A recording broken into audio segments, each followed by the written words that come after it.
Welcome back. Today is World Diabetes Day, and the American Diabetes Association estimates there are more than 37 million Americans living with the disease, about 1.39 million of those patients with type 1 diabetes. Which is what the Juvenile Diabetes Research Foundation specializes in. So let's ask some questions here. We're lucky to have Dr. Ellen O'Donnell with us from the New England chapter. Thank you. It's good to see you. So let's talk about type 1 specifically. We know type 1, we have type 2. So what are the differences here? What defines type 1 diabetes, doctor? Sure. So type 1 diabetes is actually an autoimmune disease where a person's immune system mistakenly attacks the beta cells in the pancreas that make insulin. So unlike type 2 diabetes, where a person makes less insulin than they need, people with type 1 diabetes are insulin dependent. So they are going to have to take insulin either by injection or insulin pump for the rest of their life or until there's a cure. Doctor, so we're talking about type 1. If you live a healthy lifestyle, can you move from type 1 to type 2, which is less severe, correct? And also, what are some of the exact symptoms of type 1?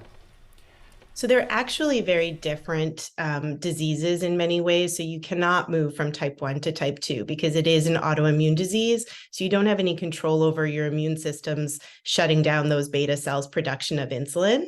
And the signs of type 1, it often has a very sudden onset as opposed to type 2, which might develop more slowly over time. So oftentimes the signs will be a sudden rapid increase in thirst, frequent urination, especially overnight, weight loss or muscle loss, and fatigue. Doctor, we hear so often type 1 impacting young children, teenagers sometimes. You mentioned the symptoms that parents sometimes bring their kids in for a checkup to say, what is going on here? But if a child is newly diagnosed, this affects the entire family. So what are the first couple of steps to make sure that you get the child back into good health? It does. So I'm actually a pediatric diabetes psychologist. So one of my areas of focus and interest is really helping families to adjust to this diagnosis. It can come as quite a shock, especially if you don't have a family history.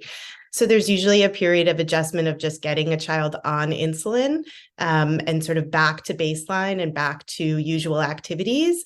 And then I always say it's a marathon, not a sprint. So there's a lot of adjustment that will continue to happen over time and different treatment options that can be explored. And there's so much research right now, including a lot funded by JDRF, both toward a cure and toward improving the lives of patients and families with type 1 in the meantime.